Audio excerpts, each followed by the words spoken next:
Hello guys and welcome to a new episode in a series where I look at the trucks officially announced for the upcoming game Snowrunner. In this episode we're going to be looking at the International Transtar 4070A and how I think it will stack up in game. As with lots of International Harvesters trucks, this vehicle's name needs some explaining.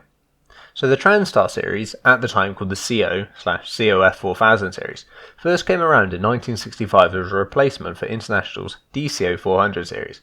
However, it wasn't until 1968 when the default engine was upgraded and the height and cab version became available that the series picked up the name Transtar.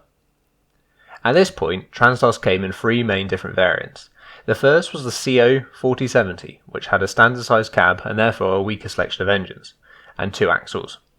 The second was the COF 4070, which had the same smaller cab but three axles, and the last was the COF 4090, which had the bigger cab and three axles. It's clear that the Transtar in game has three axles, and looking at the cab size, it's clear that they got the number right too. It should also be noted that in 1974, the Transtar CO/COF 2 was introduced, which led to the earlier models have the suffix A attached to denote them from the Transtar 2Bs. Just like the other international trucks we've covered thus far, the COF 4070A had a huge variety of engines available to it, and the Transtar had even more in the 4090 and Transtar 2 variants, so we'll cover as many as we can.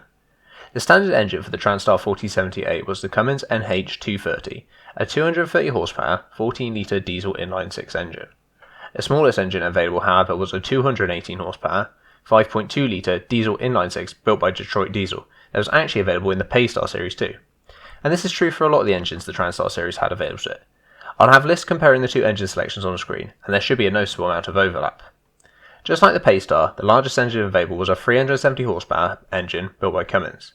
The COF 4090 had bigger engines yet. The smallest engine available to this variant was a Detroit Diesel 390 horsepower 14 litre diesel V12, and the engines only get more powerful from there, with 395 horsepower and 434 horsepower versions of that engine also being available.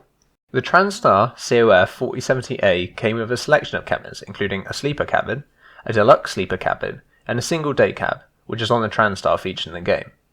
This day cabin is 1.3 metres long, which is hardly any length at all and is one of the huge advantages to its forward control design. The 4.7 metre wheelbase option does in fact have a total length of 6.6 metres, and the width of 2.4 metres is also correct. As stock, the 4070 came with a 273 litre fuel tank, only marginally off the fuel tank of the truck in game. In real life, however, the truck could be upgraded to have over 1,000 litres of fuel storage. It's obvious that the real truck was never built with any all-wheel drive option, but to give the truck no differential lock option seems incorrect. From a document I found, it seems that the truck has an air-operated differential lock. Why this is omitted in-game I don't really know, but I suppose it could be to really lock the truck in as a highway vehicle, and not give anybody any funny ideas. This truck was never really tested off-road, and for good reason, but on road it was a pretty good hauler, especially for its day. This is the first highway truck I've covered, and I don't really know what to make of it. Personally, I never found much use for road haulers in Mudrunner, but with the larger maps of Snowrunner, more of which will feature actual paved road, and with the fact that some contracts and jobs might be road hauling all the way, means that highway trucks could be a lot more viable in this game.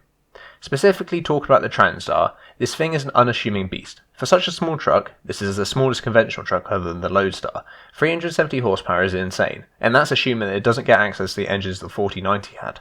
265 litres of fuel may not seem like much, but where this thing is four-wheel drive, it might be alright. However, the lack of a differential lock may hurt this thing's hauling ability when going over bumpy tarmac. I have to say I love the look of this truck. It's got that super iconic front grille and is just generally a good looking machine. I was lucky enough to find a buyer's brochure for this truck again, and as usual I'll link it in the description down below. If you've enjoyed this video and want to see more content like this, please consider subscribing and checking out my channel. Thank you for watching and take it easy.